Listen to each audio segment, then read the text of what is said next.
नमो भगवते वासुदेवाय। ओम नमो भगवते वासुदेवाय। ओम नमो भगवते वासुदेवाय।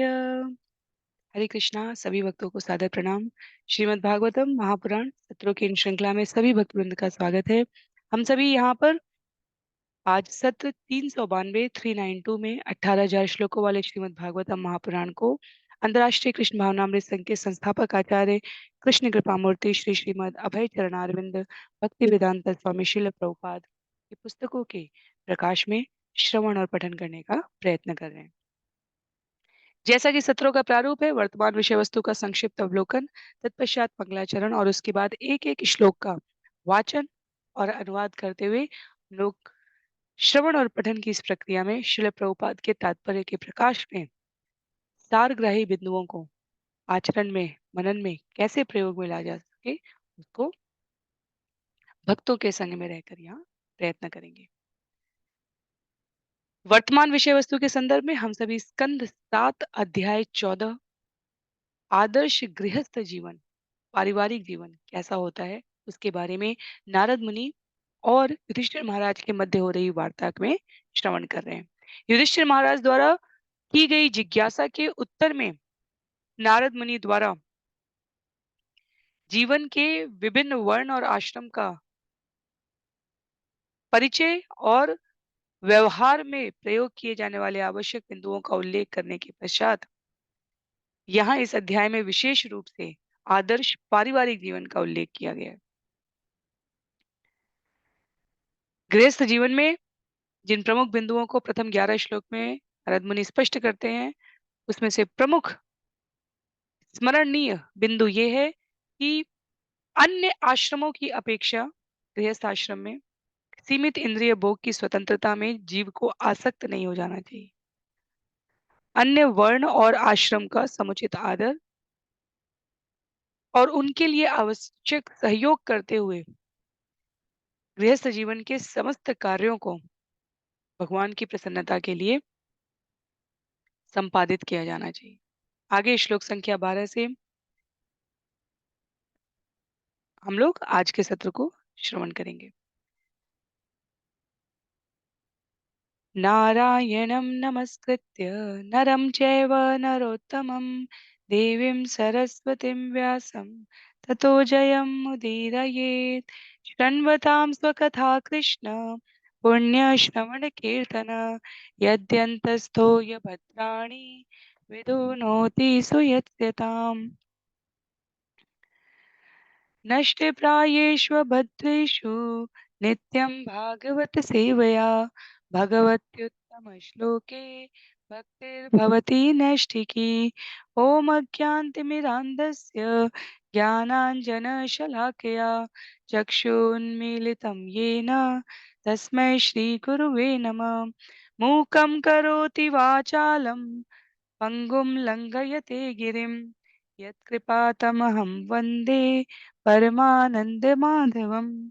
वाञ्छाकल्पतरुभ्यश्च कृपा सिन्धुभ्य एव च पतितानां पावनेभ्यो वैष्णवेभ्यो नमो नमः। जय श्री कृष्ण चैतन्य प्रभो नित्यानंद श्री अद्वैत गदाधर श्रीवासादि गौर भक्तवृंद। हरे कृष्णा कृष्णा कृष्णा हरे हरे हरे राम राम राम हरे हरे। हरे कृष्णा कृष्ण कृष्ण हरे हरे हरे राम राम राम हरे हरे। हरे कृष्णा कृष्ण कृष्ण हरे हरे हरे राम राम राम हरे हरे। हरे कृष्णा। तो पुनः सभी भक्तों को सत्र 392 में आज स्वागत है। हम सभी स्कंद 7 अध्याय 14 श्लोक संख्या 12 से विषय को आरंभ करेंगे।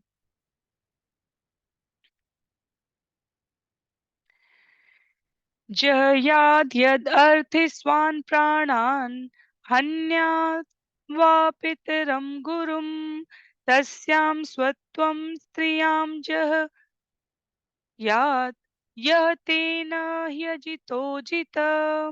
मनुष्य अपनी पत्नी को इतनी गंभीरता पूर्वक अपना मानता है कि वह कभी कभी इसके लिए स्वयं को या अन्यों को यथा माता पिता या गुरु अथवा शिक्षक को मार डालता है।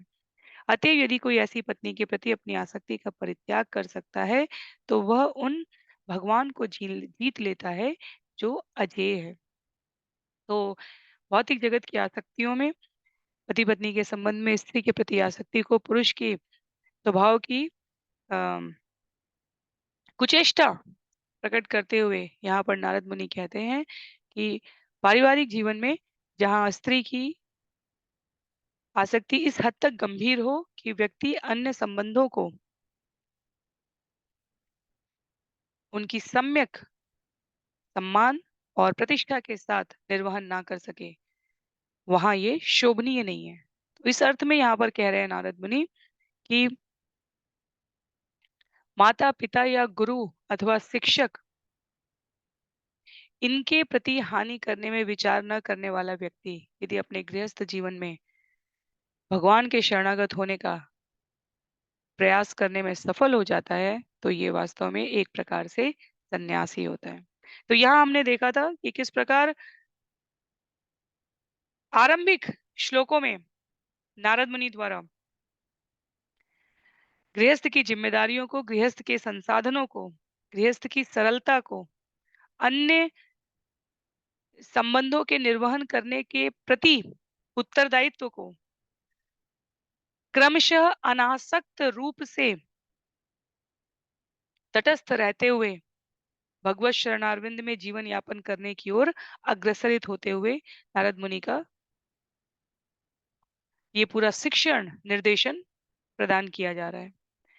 किसी भी वर्ण और आश्रम में रहते हुए, किसी भी शरीर में रहते हुए, स्त्री के शरीर में या पुरुष के शरीर में रहते हुए श्रील प्रभुपाद ने अनेक सत्रों में स्पष्ट किया है, मूल उद्देश्य, मूल कर्तव्य भगवान के प्रति अपने संबंध को स्मरण करके, जागृत करके, प्रदीप्त करके उनकी सेवा द्वारा पुनः उनके धाम को वापस जाने के लिए प्रतिबद्ध होना है। तो वर्ण आश्रम और शरीर गॉड हो जाते हैं। उन वर्ण आश्रम और शरीर में रहते हुए हम किन कर्तव्यों का वहन करते करके भगवान के सामीप्य को प्राप्त करने का प्रयत्न कर रहे हैं, वह अधिक महत्व का है। आगे श्लोक संख्या 13 में कहते हैं, कृमि विड्भस्म निष्ठान्तं क्वेदं तुक्षं कलेवरं क्व तदीयरति भार्या क्वायमात्मा नभश्चदी। समुचित विचार विमर्श करके मनुष्य को अपनी पत्नी के शरीर के प्रति आकर्षण त्याग देना चाहिए, क्योंकि यह शरीर अंततोगत्वा छोटे मोटे कीड़े मकोड़ों मल या राख में परिणत हो जाएगा। तो भला इस तुक्ष शरीर का क्या महत्व है? परम पुरुष कितना महान है जो आकाश के समान सर्वव्यापी है। तो यहाँ पर गृहस्थ जीवन में जो सबसे आवश्यक संबंधों के रूप में तत्व है वो पति के लिए पत्नी और पत्नी के लिए पति है, क्योंकि गृहस्थ जीवन में पुरुष के संदर्भ में ये निर्देश नारद मुनि द्वारा दिए जा रहे हैं। तो कहा जा रहा है सबसे आवश्यक तत्व पत्नी स्त्री, उसको शरीर के स्तर की आसक्ति को यहाँ त्याग करने की बात की जा रही है। शरीर के प्रति आकर्षण वास्तव में किसी के लिए भी शोभनीय नहीं है। और उस संदर्भ में यहाँ पर नारद मुनि द्वारा ये ज्ञान प्रस्तुत किया जा रहा है। तो आसक्ति विषयी यदि कृष्ण भावना भावित गृहस्थ जीवन में श्रील प्रभुपाद हम हमेशा स्पष्ट करते हैं कि दोनों एक दूसरे की आध्यात्मिक प्रगति में सहयोग करें, दोनों एक दूसरे की आध्यात्मिक प्रगति में सहयोग करें। पर सामान्यतया यदि आकर्षण केवल इंद्रिय भोग के लिए, विषयी जीवन के लिए है, तो इस बात पर यहाँ बल दिया गया है कि बुद्धिमान मनुष्य के रूप में हमें ये विस्मरण नहीं करना चाहिए कि एक दूसरे के प्रति ये आकर्षण वास्तव में यदि केवल शरीर के स्तर का है तो शरीर तो अत्यंत तुक्ष है, शुद्र है, एक दिन नष्ट होने वाला है, और ऐसा आकर्षण दीर्घ काल में किसी भी प्रकार से लाभकारी नहीं है। तो प्रत्येक दशा में बुद्धिमान व्यक्ति शरीर की संरचना और उससे जागृत आकर्षण के परे जाकर जब आत्मा के महत्व के बारे में सोचता है, तब संबंधों में सम्मान, गरिमा और एक दूसरे के हित की कामना से किया जाने वाला व्यवहार कृष्ण भावना भावित जीवन को साधने में सहयोगी हो जाता है। तो यहाँ ये सोचने की आवश्यकता नहीं है पुनः कि कहीं पर भी स्त्री का तिरस्कार हो रहा है। वास्तव में गृहस्थ जीवन में जो दो महत्वपूर्ण तत्व हैं, पति और पत्नी, स्त्री और पुरुष, उनके एक दूसरे के प्रति केवल और केवल शारीरिक आकर्षण से विरत उनको प्रबुद्ध करने के मार्ग में निर्देश देते हुए नारद मुनि ने जो वचन कहे हैं, श्रील प्रभुपाद उसे तात्पर्य में प्रस्तुत करते हुए कहते हैं कि केवल शरीर के प्रति आकर्षण ना तो वर्तमान जीवन के लिए सुखदायी होगा दीर्घकालिक स्तर पर, क्योंकि शरीर तो शनैः शनैः क्षीण हो रहा है, और ना ही दीर्घकालिक लाभ के लिए आवश्यक है। किसी भी प्रकार से वो हित नहीं करता। क्या आवश्यक है? सम्मान और गरिमा के साथ एक दूसरे को आध्यात्मिक जीवन में कृष्ण भावना भावित जीवन में प्रगति कर सकने में सहयोग देना, ये वास्तव में सफल गृहस्थ जीवन का उद्देश्य होता है। श्लोक संख्या 14 में कहते हैं, सिद्धे यज्ञा अवशिष्टार्थे कल्पये द्वितीमात्मना शेषे स्वत्वं त्यजन् प्राज्ञ पदवीं महतामियात्। बुद्धिमान व्यक्ति को प्रसाद खाकर या 5 विभिन्न प्रकार के यज्ञ संपन्न करके तुष्ट रहना चाहिए। ऐसे कार्यों से मनुष्य शरीर तथा शरीर के तथाकथित स्वामित्व के प्रति अपनी अनुरक्ति को त्याग सकता है। जब वह ऐसा करने में समर्थ होता है तो वह महात्मा के पद पर दृढ़ स्थित हो जाता है। तो ये जो आकर्षण है गृहस्थ जीवन के विभिन्न तत्वों में, अब ये स्त्री और पत्नी से आगे बढ़ते हुए स्वयं के लिए भी कहा जा रहा है। अपने शरीर के प्रति भी एक आवश्यकता पूर्ति के आगे उसके अतिरिक्त आकर्षण उचित नहीं है।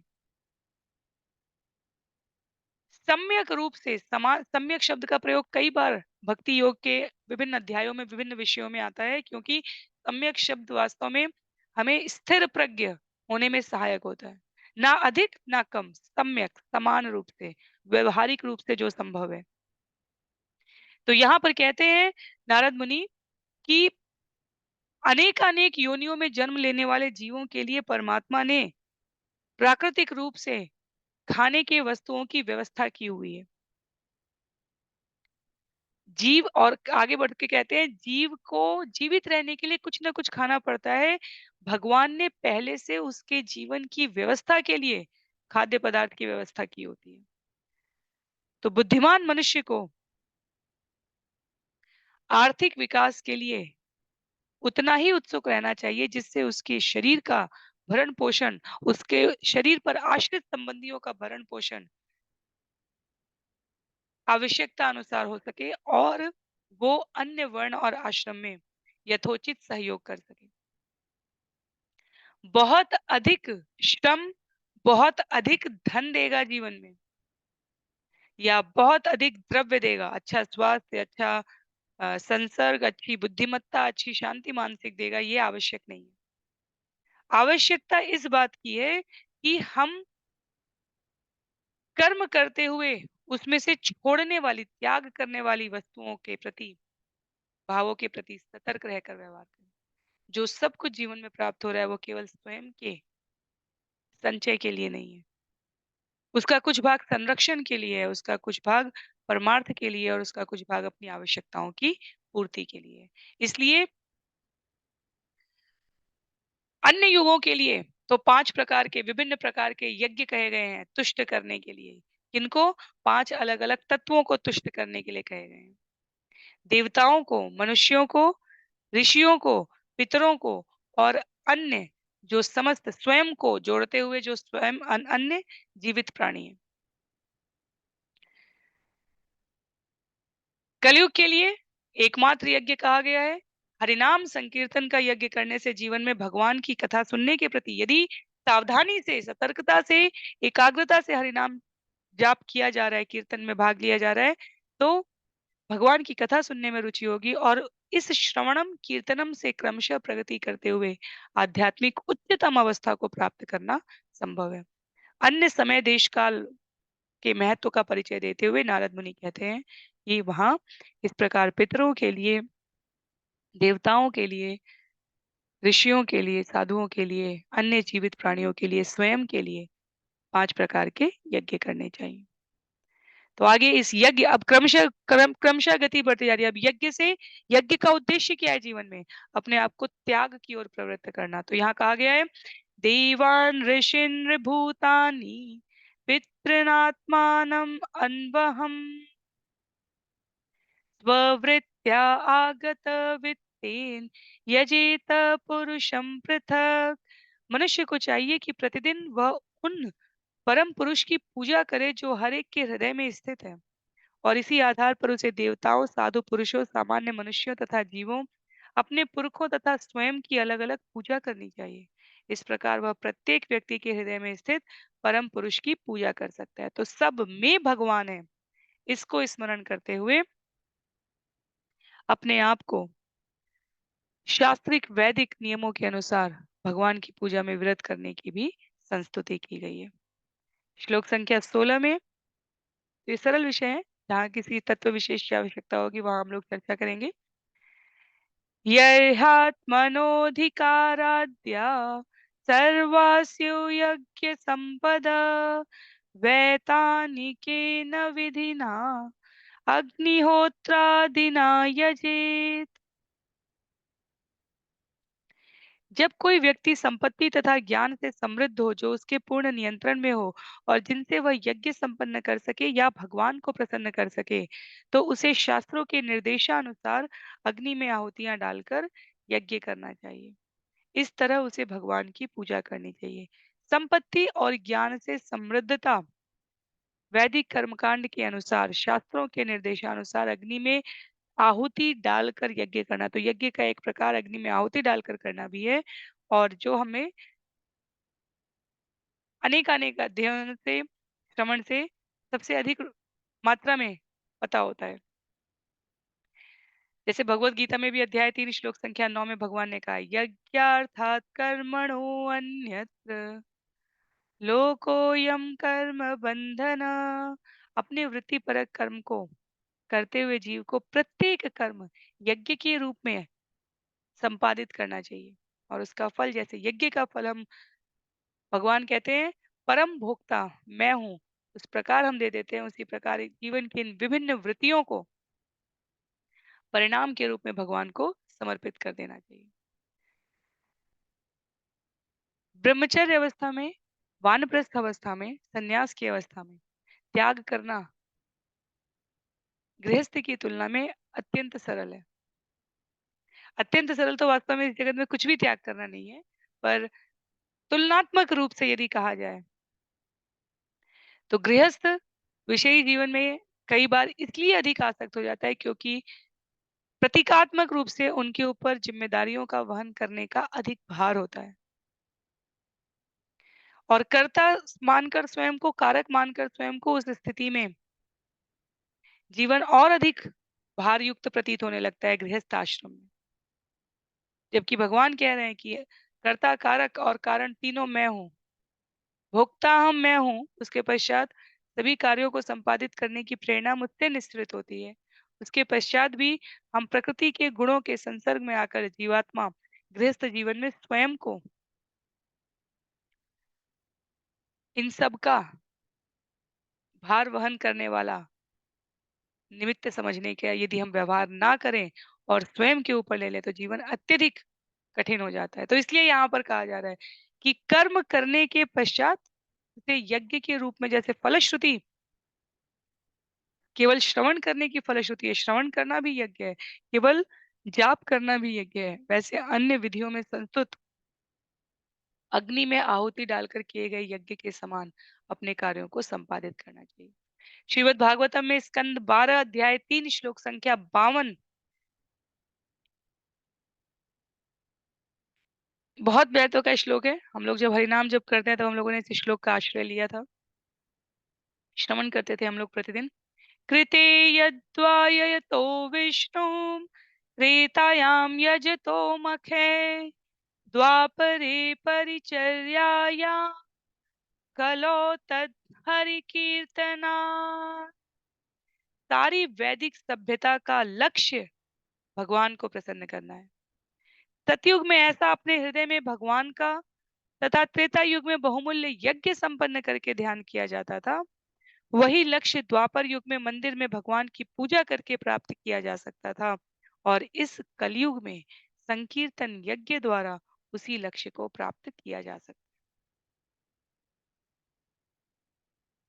तो श्रील प्रभुपाद यहाँ कह रहे हैं आगे तात्पर्य में, ये प्रथम बार नहीं है जबकि कलयुग में हरिनाम यज्ञ को, हरिनाम संकीर्तन को यज्ञ के रूप में उसी लक्ष्य की प्राप्ति के लिए स्वीकृत किया जा रहा है जो द्वापर में भगवान की मंदिर में पूजा करके, त्रेता में अत्यंत संसाधनों से युक्त यज्ञ करके और सतयुग में अपने हृदय में भगवान को ध्यान धारणा से स्थापित करके समाधि की अवस्था को प्राप्त करके किया जाता था। इसलिए अंतर्राष्ट्रीय कृष्ण भावनामृत संघ इस्कॉन का ये उद्देश्य सबको हरिनाम जाप में प्रवृत्त करना, क्योंकि श्रवण करते रहने से अपने मुख से जाप, दो इंद्रियों का पूरा प्रयोग होते करते हुए यहाँ पर श्रील प्रभुपाद ने कहा है कि विचारों की शुद्धता हो जाती है। मंत्र जाप से विचारों की शुद्धता हो जाती है। जब विचार शुद्ध होते हैं तो कार्य में जीव अपने आप को सत कार्य में प्रबुद्ध कर सकता है और सत कार्यों की प्रबुद्धता के परिणाम स्वरूप जो जीवन मिलता है उसमें आध्यात्मिक चेतना स्वतः शनैः शनैः विकसित होने लग जाती है। श्लोक संख्या 17 में नहीं अग्निमुखतोऽयं वै भगवान सर्वयज्ञ भुक् इज्जेत हविषा राजन् यथा विप्र यथा विप्रमुखे हुते अग्निमुखतोऽयं वै भगवान सर्वयज्ञ भुक् इज्जेत हविषा राजन् यथा विप्रमुखे हुते। भगवान श्री कृष्ण सारी यज्ञ आहुतियों के भोक्ता हैं। यद्यपि वे अग्नि में डाली गई आहुतियां खाते हैं, फिर भी हे राजा, जब उन्हें अन्न तथा घी से बना व्यंजन योग्य ब्राह्मणों के मुख से होकर अर्पित किया जाता है तो वे और भी प्रसन्न हो जाते हैं। तो यहाँ पर ब्राह्मण वृत्ति उसे कही गई है जो अपने आप को शास्त्रों के पठन पाठन व्यवहार में संलग्न रखते हैं, जो किसी प्रकार की वृत्ति व्यापार जीविका को सामान्य परिस्थितियों में धनोपार्जन के लिए प्रयोग नहीं करते हैं। और गृहस्थ यदि ऐसे व्यक्तियों को, ऐसे वर्ण विशेष ब्राह्मणों को जो गुण कर्म और स्वभाव से अपने आप को आध्यात्मिक उन्नति की चेतना में व्यस्त रखते हैं और समाज के मार्गदर्शन के कार्यों में प्रवृत्त होते हैं, यदि भोग बनाकर भगवान को अर्पित करके प्रसाद के रूप में उन्हें वितरित किया जाता है तो उससे भगवान अत्यंत प्रसन्न होते हैं। तो इस्कॉन के सभी सेंटर्स पे आपको दिखेगा केंद्र पर लगभग लगभग समय विशेष के अनुसार निशुल्क प्रसादम वितरण किया जाता है। तो जिह्वा का प्रयोग ए बी सी डी जो हम लोग आध्यात्म की श्रवण करते हैं, जिसमें ए का अर्थ होता है एसोसिएशन संघ, बी का अर्थ होता है बुक्स पुस्तकें, सी का अर्थ हमने चैंटिंग के लिए कहा है, हम कितना जाप में अपने आप को प्रबुद्ध रखते हैं, और डी का अर्थ होता है डीटी अर्थात भगवान की सेवा, और डी का एक अर्थ है डाइट भी, वहां पर किस प्रकार का हम भोजन कर रहे हैं। भगवत प्रसाद के रूप में प्राप्त भोजन सर्वश्रेष्ठ है। तो वैष्णव को, ब्राह्मणों को, ब्राह्मण से उद्बुद्ध सतत आध्यात्मिक चेतना की अवस्था को वैष्णव कहा गया है। स्कंद 1 अध्याय 2 में श्रील प्रभुपाद ने तात्पर्य में बहुत विस्तार में वहां पर कई श्लोकों में ब्राह्मण और वैष्णव का अंतर स्पष्ट किया है। तो इससे भगवान अत्यधिक प्रसन्न होते हैं। आगे श्लोक संख्या 18 में तस्मात् ब्राह्मण देवेषु मर्त्यादिषु यथारहत् तैस्ते कामे यजस्विनम् क्षेत्रज्ञं ब्राह्मणाननु। अतएव हे राजा, सर्वप्रथम ब्राह्मणों तथा देवताओं को प्रसाद प्रदान करो, और जब वे भली भांति खा चुके हों तो तुम अपनी सामर्थ्य के अनुसार अन्य जीवों को प्रसाद बांटो। इस प्रकार तुम सारे जीवों की अर्थात प्रत्येक जीव के भीतर के परम पुरुष की पूजा कर सकोगे।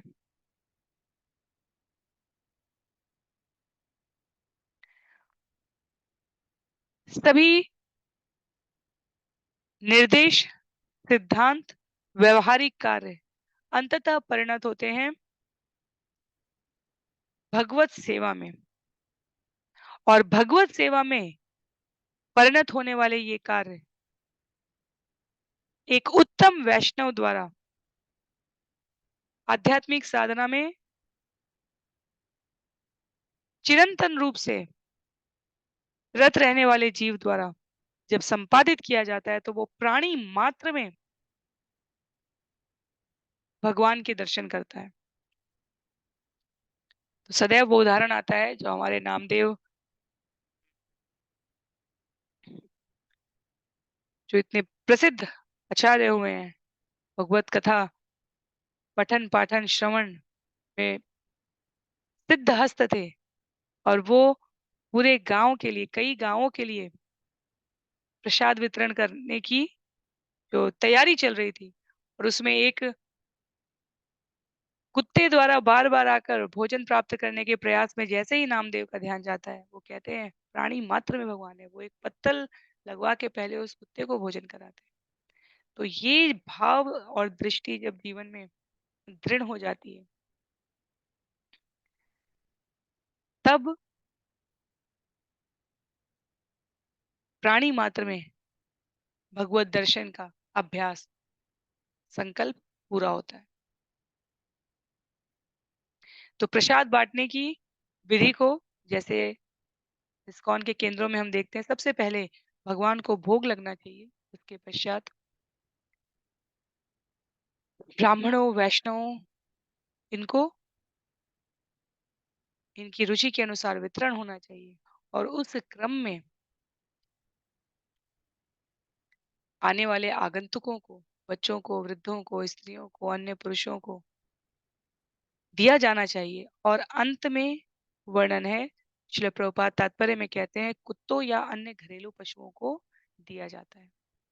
और स्पष्ट करते हैं श्रील प्रभुपाद यहाँ पर कि जब ये कहा जाता है कि परम पुरुष नारायण हरेक के हृदय में स्थित है, इसका अर्थ ये नहीं होता कि वो व्यक्ति नारायण बन चुका है। इसका अर्थ ये होता है कि भगवान प्रत्येक प्राणी के भीतर है। अंततः अपने कर्तव्यों के आधार पर जीव पद विशेष को प्राप्त करेगा। तो सब में भगवान है, पर सब भगवान है, क्योंकि सब भगवान होने के पश्चात मायावाद दर्शन का भगवान एक है, और जीव के रूप में सबकी एक ही परिणति है, भगवान की सेवा करनी। सब भगवान है कहते ही मायावाद दर्शन का पोषण होना आरंभ हो जाता है। यदि सब भगवान है तो भगवान तो दुखी नहीं होते। यदि सब भगवान है तो भगवान तो धूर्तता और अनेकों प्रकार के अ, अमर्यादित और शास्त्रीय कार्यों में प्रवृत्त नहीं होते। तो इसलिए ये सिद्धांत कहीं भी धराशायी हो जाता है। बिल्कुल भी अम, शब्दों के मायाजाल में कहना अलग बात है, पर सब भगवान नहीं है, ये हम सबके अनुभव में स्पष्ट हो सकता है। यदि सब भगवान की हमारी वृत्ति इतनी स्पष्ट है, तो फिर कोई कभी किसी के लिए प्रकृति के गुणों से प्रभावित होकर न अशब्द का प्रयोग करेगा, न किसी प्रकार के क्षुद्र स्वार्थ की पूर्ति के लिए अहित करने का प्रयास करेगा। इसलिए यहाँ पर स्पष्ट करें, प्रसाद का वितरण सबके हृदय में स्थित परमात्मा को स्वीकार करते हुए सेवा करने के भाव से है। आगे श्लोक संख्या 19 में, कुर्याद पर पक्षीयम मासी पृष्ठ पदे द्विज श्राद्धम पित्रोर्यथा वित्तम तद बंधुनाम च वित्तवान। काफी धनवान ब्राह्मण को भाद्र मास के कृष्ण पक्ष में पितरों को आहुति देनी चाहिए। इसी प्रकार पूर्वजों के संबंधियों को अश्विन मास में महालया पर्व के अवसर पर आहुति देनी चाहिए। तो वैदिक कर्मकांड के जो ये उल्लिखित नियम है, ये यहाँ पर वर्णन किए गए हैं। तो देश काल परिस्थिति के अनुसार आगे के इन श्लोकों में यहाँ पर स्पष्ट किया गया है कि विभिन्न प्रकार के वैदिक कर्मकांडों को संपादित करने का सही समय क्या है। अयने विषुवे कुर्यात् व्यतिपाते दिनक्षये चंद्रादित्य मृत्योपरागे च द्वादश्यां श्रवणेषु च तृतीयां शुक्लपक्षे नवम्यामथ कार्तिके चतसृष्वप्यष्टकासु हेमन्ते शिशिरे तथा माघे च सितसप्तम्यां मघाराकाशमागमे राकया चानुमत्या च मासक्षाणि युतान्यपि द्वादश्यामनुराधा स्यात् श्रवणस्थितत्र उत्तरा तिसृष्वे कादशी वासु जन्म रक्ष श्रोण योगयुक। मनुष्य को चाहिए कि जब मकर संक्रांति जब सूर्य उत्तरायण की ओर जाने लगता है के दिन, या कर्कट संक्रांति जब सूर्य दक्षिणायन की ओर जाने लगता है कि दिन श्राद्ध कर्म करे। वह श्राद्ध कर्म को मेष संक्रांति के दिन तथा तुला संक्रांति के दिन, जब तीनों चंद्र तिथियां एक साथ मिलती हैं, व्यतिपात नामक योग में चंद्र या सूर्य ग्रहण के समय द्वादशी के दिन तथा श्रवण नक्षत्र में करें।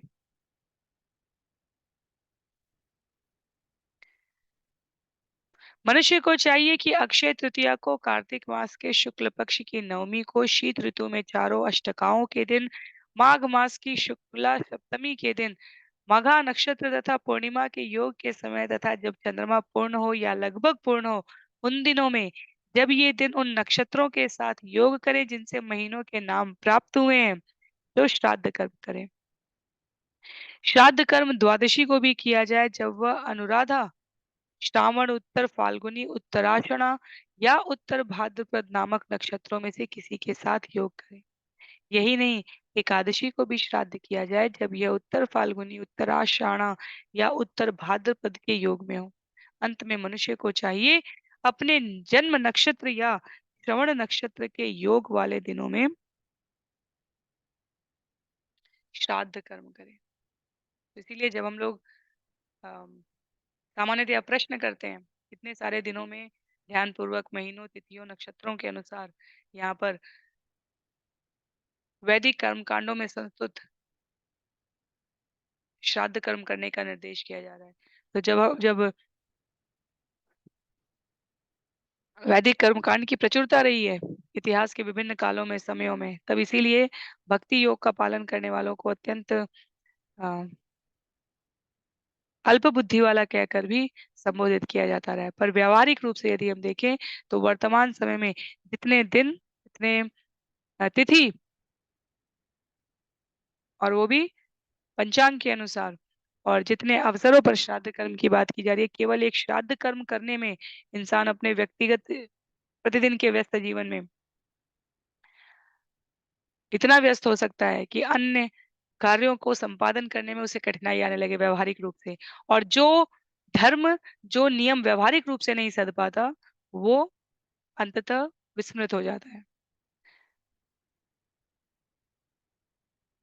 एक विद्वत पुरुष आचार्य बहुत सही संदर्भ में इस विषय को प्रस्तुत करते हुए कहते हैं कि जैसे कोई रास्ता हो और उस रास्ते में समयांतर पर झाड़ झंखाड़ उगाए, तो जो अगला व्यक्ति कुछ समय पश्चात, कुछ दिनों, कुछ महीनों, अब सप्ताहों के बाद उस रास्ते से जाएगा, वो शायद ये पहचान भी ना पाए कि ये रास्ता कहीं जाता भी है।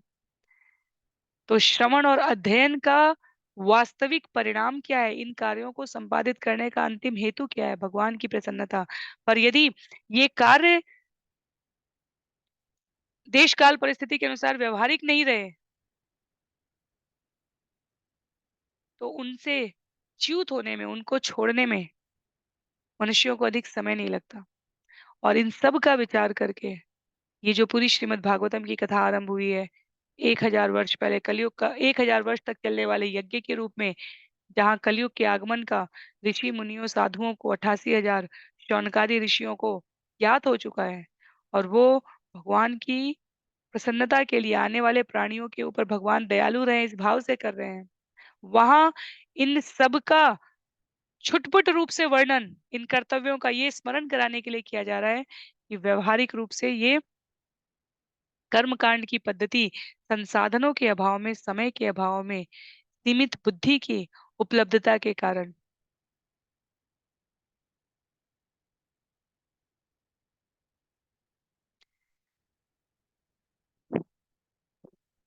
संभव ही नहीं है।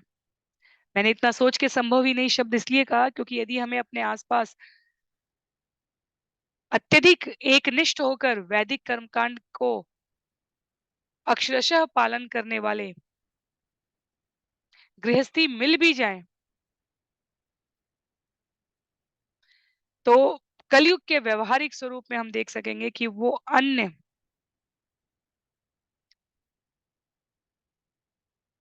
अनेकों प्रकार के कार्यों में अपने आप को उतनी तत्परता से व्यक्त नहीं कर पाएंगे।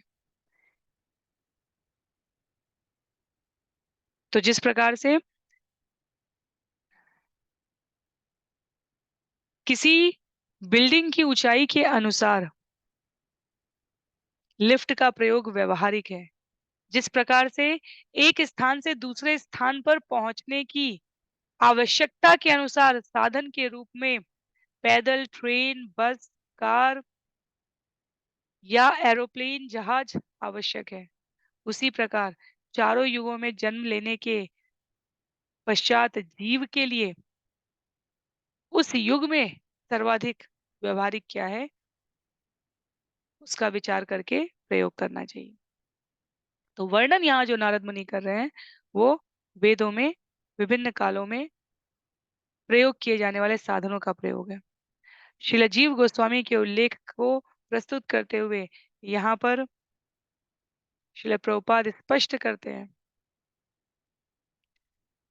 कि वैसे तो अनेकों तिथियों में अनेकों दिन विशेष नक्षत्र की गणना के अनुसार श्राद्ध करने की बात यहाँ पर कही गई है, पर ब्रह्म वैवर्त पुराण का भी उल्लेख करते हुए जीव गोस्वामी स्पष्ट करते हैं कि एकादशी तिथि को श्राद्ध की आहुतियां नहीं दी जानी चाहिए, अपितु यदि श्राद्ध कर्म एकादशी मृत्यु तिथि एकादशी को पड़े भी तो श्राद्ध कर्म एकादशी के दिन नहीं अगले दिन द्वादशी को किया जाना चाहिए। तो कर्म कांडों के फेर में पड़ के मनुष्य अपने आप को सदैव भ्रमित रख सकता है और असंतुष्ट रह सकता है, क्योंकि कितना भी करेंगे हम सबका व्यवहारिक अनुभव है कुछ ना कुछ छूट जाएगा और उसके पश्चात जो मानसिक अशांति प्राप्त होती है उसको फिर किसी अन्य माध्यम से पुनः संचित नहीं किया जा सकता। तो आगे इसीलिए श्लोक संख्या 24 में जो उल्लेख है कलयुग के लिए सबसे कम प्रभावकारी और आवश्यक है, अन्य युगों के लिए इसकी महत्ता है, पर क्योंकि भागवतम में राजनीति, समाज शास्त्र, भगवत भक्ति, आध्यात्म सभी का उल्लेख है। हमने बिल्कुल आरंभ में ही स्कंद 1 अध्याय 1 में इसका श्रवण किया था, इसलिए सभी की रुचियों के अनुसार कुछ-कुछ विषय कहीं-कहीं इसलिए स्पष्ट रूप से प्रस्तुत किए गए हैं कि विभिन्न कारणों के पश्चात भी परिणाम के रूप में यदि भगवत भक्ति और प्राप्ति नहीं कर रहे हैं तो वो वृथा है। श्लोक संख्या 24 में कहते हैं त एते श्रेयस काला नृणाम श्रेयो विवर्धना कुर्यात् सर्वात्मनैतेषु श्रेयो अमोघम तदायुष। ऋतुओं के सारे अवसर मानवता के लिए अत्यंत शुभ माने जाते हैं।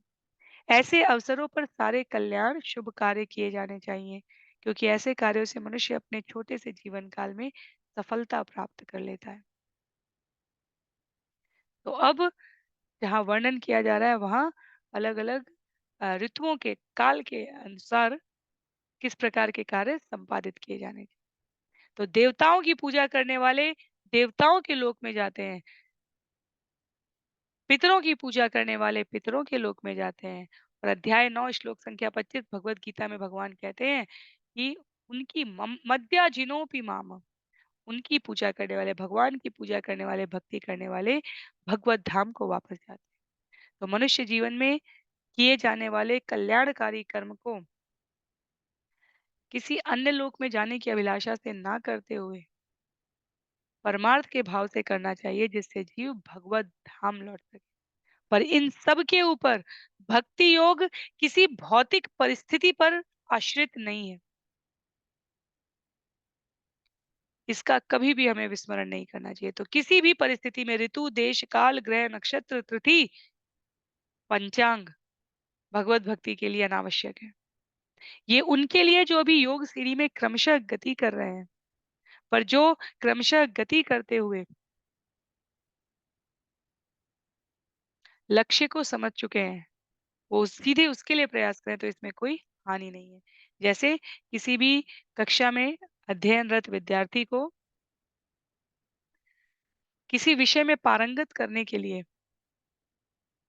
कई प्रकार के विधाओं का पालन किया जाता है। पहले अध्याय अध्यापक द्वारा पढ़ाया जाएगा, उसके पश्चात उसे उसमें से आवश्यक बिंदुओं को लिखने के लिए कहा जाएगा, कुछ प्रश्नोत्तरी दी जाएँगी, कुछ प्रोजेक्ट करने के लिए दिया जाएगा, कुछ मॉडल बनाने के लिए दिया जाएगा, कुछ चित्र काट कर उनको सजाने और उन पर बोलने के लिए कहा जाएगा। पर अंतिम उद्देश्य क्या है?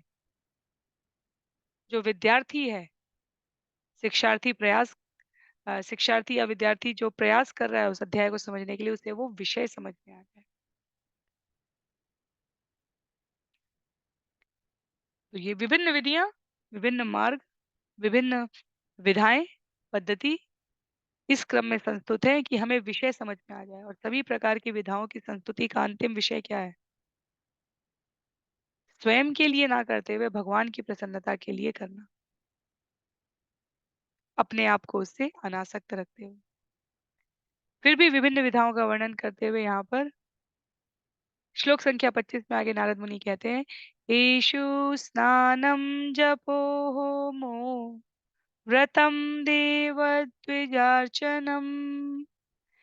पितृदेवन् भूतेभ्यो यद्यतं तद्दयनश्वरम् एषु स्नानं जपो होमो व्रतं देवद्विज अर्चनं पितृदेवनृभूतेभ्यो यद्दत्तं तत् हि अनश्वरम्। ऋतु परिवर्तन के इन अवसरों पर यदि कोई गंगा या जमुना में या किसी तीर्थ स्थान में स्नान करता है, यदि कोई कीर्तन करता है, अग्नि यज्ञ करता है, व्रत रखता है, या यदि कोई भगवान की, ब्राह्मणों की, पितरों की, देवताओं की तथा सामान्य जीवों की पूजा करता है, या जो कुछ दान देता है, तो उसका स्थायी लाभप्रद फल मिलता है। श्लोक संख्या 26 में संस्कार कालो जायाया अपत्यस्यात्मनस्तथा प्रेत संस्थामृताश्च कर्मण्यभ्युदये नृप। हे राजा युधिष्ठिर, अपने अपनी पत्नी या अपनी संतान के संस्कार अनुष्ठानों के लिए नियत समय पर या अंत्येष्टि संस्कार या बरसी के अवसर पर मनुष्य को सकाम कर्मों में आगे बढ़ने के लिए उपयुक्त शुभ उत्सव संपन्न करने चाहिए। सकाम कर्मों में आगे बढ़ने के लिए उपयुक्त शुभ उत्सव करने चाहिए। तो जैसे जो अनेकों प्रकार के संस्कार हैं, संतान के जन्मदिन पर, गुरु दीक्षा के, निजी संस्कारों के लिए काल परिस्थिति एवं शास्त्र के आदेशानुसार इसके पालन करने में कोई हानि नहीं है। और ये स्वयं की और तृप्ति और विषय आसक्ति और किसी अन्य लोक की पुण्य की प्राप्ति, इन सब भाव से नहीं संपादित किए जाने चाहिए, अपितु कलयुग के लिए शास्त्र के उपदेश कीर्तन या सदा हरि को केंद्र में रखकर करना चाहिए। हमारी भक्ति में वृद्धि हो, भगवान के प्रति हमारी शरणागति में वृद्धि हो, हमारी आसक्ति उनके चरणों में और सतत प्रवाहमान रहे। श्रील प्रभुपाद कहते हैं, श्रील जीव गोस्वामी की यही संस्तुति है।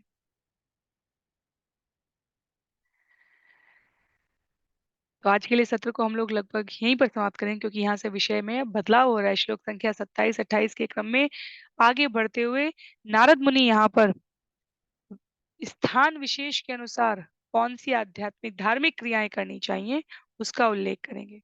तो स्थान के बारे में बताया जाएगा, क्रियाओं के बारे में बताया जाएगा, और उन स्थान और क्रियाओं को प्राप्त करने का कौन परम साधन है और साध्य है, किसके लिए किया जाना चाहिए, ये सब का उल्लेख है। तो एक और सत्र हम लोग इस अध्याय के श्रवण में प्रयोग करेंगे। किसी भी प्रकार की यदि ये व्यावहारिक जिज्ञासा हो, तो आप लोग संकोच ना करें, जहाँ पर भी आप जुड़े हुए हैं, वहाँ अपनी जिज्ञासा को प्रेषित कर सकते हैं। श्रील प्रभुपाद की जय, श्रील गुरुदेव की जय, अनंत कोटि वैष्णव वृंद की जय, श्रीमद् भागवतम महापुराण की जय। हरे कृष्ण।